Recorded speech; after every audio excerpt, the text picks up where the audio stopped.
What is up, everybody, and welcome to the first of a new series on the channel. Obviously, this is the beginning of our new career mode on FIFA 17. I've only just got my hands on the game. It's now just come out on this particular Thursday when we're doing this, and we're going to be uploading this. I didn't really show you too much to do with the beginning of, obviously, career mode and stuff like that. The only reason I didn't really show you too much there was because of the simple fact that in terms of career modes, you'd have already seen it pretty much because the game's been out in America, and if you bought a certain Xbox bundle, you could have get the game 2 days early, was the fact that with the fact of choosing your avatar and stuff like that, I actually made a mistake during mine. I didn't click the one I wanted, so I actually look like a 50-year-old man. So there's no point in showing you what I did there. So I thought, rather than just show you what I did, I'll show you the team I picked to begin with. Then I'll show you the squad report. So here are the players that you're looking at right now, the players that we've got to use at Leeds United FC. Obviously, they've signed a number of players this season since Gary Monk has gone there. They've signed a lot of players in on loan, on permanent deals, and everything like that. So they do have, on paper, a very good side. You know, they've got Kamar Roof as well, who was one of the best players from League 2 when he played at Oxford. I think it was League 2 anyways. But he is here now. These are some of the objectives now that you see in career mode. So when you start a new team, or start a career mode with a new team, you'll be given certain objectives like this, and it will basically be, it'll tell you what they want from you in terms of each sector of what the club has, and it'll tell you what they want in terms of a goal in each bit. So as you can see there, my youth development side is critical. Leeds United have been known in the past to create players who are very good in youth and then sell them on, and that's exactly what Leeds United have done for the last few years. But on this occasion, the board want me to basically, well, sign youth players and then play them in our side and try and keep them at the club. That's what they want, but whether or not we'll be able to do that, we'll have to see, because obviously Leeds have got a tendency to sign players from the youth academy and then sell them on for a profit, especially in the days of Ken Bates when he had to sell all those players on. One of these youth players, though, who are interesting to look at is Ronaldo Vieira. Shares a name who is very, very good. He's got the name of two solid players in Ronaldo and Vieira. He actually came through the I2I Academy, which, if you didn't know, it's like this footballing development academy, and basically they play for the I2I Academy, and then the scouts will go and watch them, because there's a couple of players in the I2I Academy who actually know in real life. Alfie Beeston, who is now at Doncaster, I have played against him in a Sunday League game as well, so you know, Ronaldo Vieira is one of those players as well. I haven't actually played against him in real life or met him in real life, but obviously being from Leeds, Ronaldo Vieira comes from the area of Leeds. And I2I Academy actually, at the time of when Ronaldo Vieira signed for Leeds, when he came from I2I Academy, he was in the area of Leeds. So basically, I don't know who Ronaldo Vieira is in real life. I've seen him a couple of times for Leeds United play, obviously, when I've gone to Leeds United games, but he looks to be a very solid player, and fingers crossed he will stay at the club and commit long-term to us so we can get him to a high overall, get him to play in the Champions League, and maybe he'll still be here at the end of the series once we finish it and start onto something new.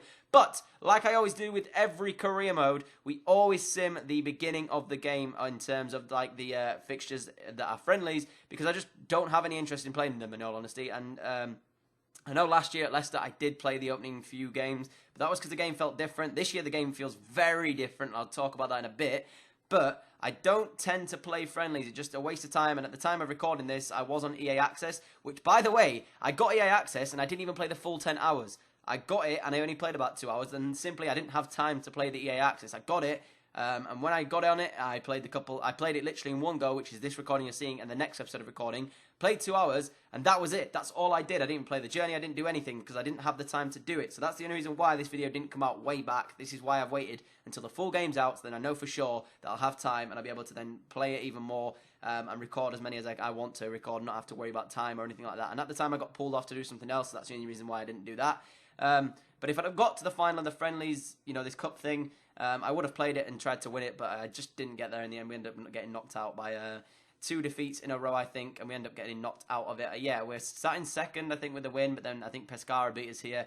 I accidentally quick sim this. There you go. They beat us by 2-1, and we got knocked out, effectively, of the pre-season competition. But you see now we did scout a future star to begin this series off with, and also I redeemed the career focus training for the manager thing just to see what it was, really, because I've never actually used it in career mode, but I decided to check out see what it is, and all it does is basically improve your next 5 sessions, which is these 5 coming up now.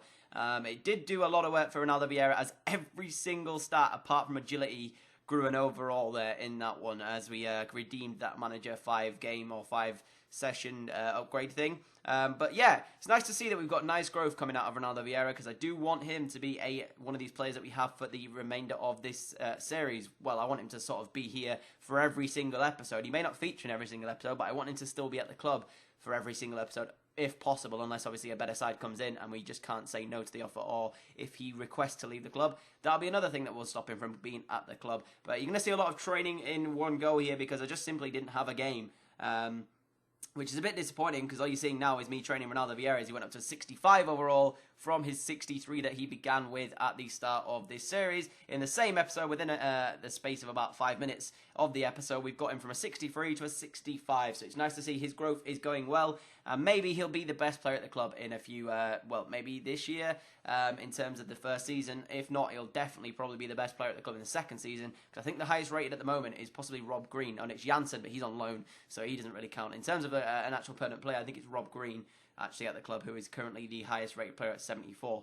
So maybe we'll see Vieira surpass that and become the highest rated at the club. But if you take a look at the Scout of Future Star we have here, a right back, he looks absolutely insane. I can't wait to get him in the club and try and, well, basically grow him as well, alongside Ronaldo Vieira. But for now, Vieira is going to be the primary one that we're going to try and grow. And then once Vieira hits an overall where I'm happy with it and I see fit that he's good enough to be in the squad week in, week out and good enough to play in the Prem, then I'll start growing our right back, who is the Scout Future Star. He looks to be quite incredible, in all honesty. He's got very good physical stats. And if we just train those what do you call it? Those, well, technical stats.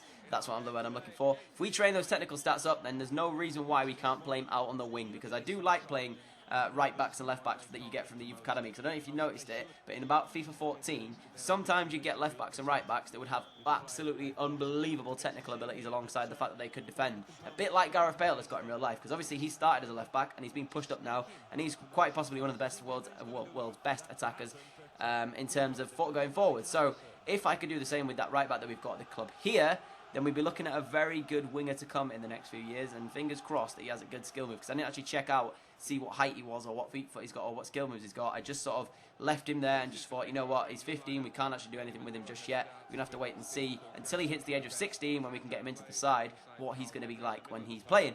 But we did take on QPR for the first game of the series, and in all honesty, I wasn't looking forward to this because QPR are a very good side. They actually played Leeds in real life, and I think they lost the game in terms of this one. I think Leeds did in the first game of the season, even not the series, because we are doing the series. But in terms of the real life season, I think Leeds United lost this one, and that was my actual avatar that you've just seen.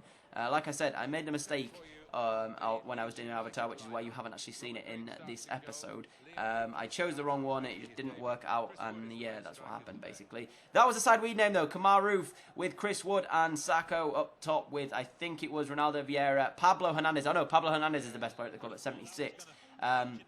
Yeah, Ronaldo Vieira and Liam Bridcut as well. Bridcut's solid in this game, by the way, guys. And he's solid in real life as well, as it will be QPR who had the first chance of this one. Cherry getting through, but his shot was straight at Rob Green, who used to play for QPR, now at Leeds United. On his return to Loftus Road, though, he was forced into a save early on as Pablo Hernandez takes the ball up for us, gives it. We're just trying to basically work some space here. Nice bit of passing into play as well, as we give the ball down the line to Sacco. Sacco, using the pace to his ability, tries to put the cross in.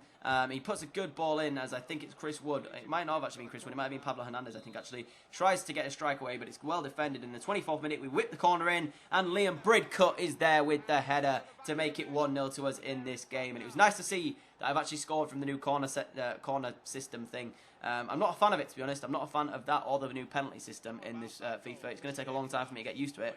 But the fact that we scored the first goal of the series from the corner technique, in terms of the new corner system, then great, you know, it makes sense. But the thing that I don't like about it is it negates the fact that I'm not able to do what I wanted to do in effect, and I'm not able to, you know, do my usual corner technique of smashing it to the edge of the area and then just trying to put it in the back of the net, which we did so many times in FIFA 16.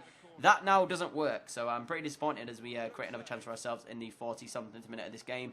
Comes out as we get it with Ronaldo Vieira. He's going to test the goalkeeper from range, showing that not only can he pass the ball and make tackles, he's got a decent long shot on him, as QPR will create themselves a second chance in this one. It's 2 chances apiece now as we give them a free kick on the edge of our area. You're going to see it's a weird technique that they try and do here. I've noticed that the AI do this a lot as they run over the ball and play it into the man in the middle. Sandro it is with the effort, but unfortunately for QPR, the home fans don't have anything to shout about as he manages to put it over the bar. And unfortunately for them, it's still 1-0 to the travelling side. As you can see, it wasn't actually too far away. If you'd have sort of got that a little bit more to the right and a little bit down, it would have been a nice goal from them. But I don't know why the AI like doing that technique. I'd have just taken the strike on with Cherry. And that would be the way the game would finish. So we've managed to win the first game of the new series on FIFA 17. If you're excited about this series, then don't forget to drop that like button. Hope you all have enjoyed this first episode of the series. It was a little bit rushed, but that's because I've tried to get it out. Apologies if I sound a bit different. I am actually recovering from a cold at the moment, so I will sound a bit different in these videos coming up. But apologies for that. But I hope you've enjoyed the first episode. And I've been Danny, and I'm out. Goodbye.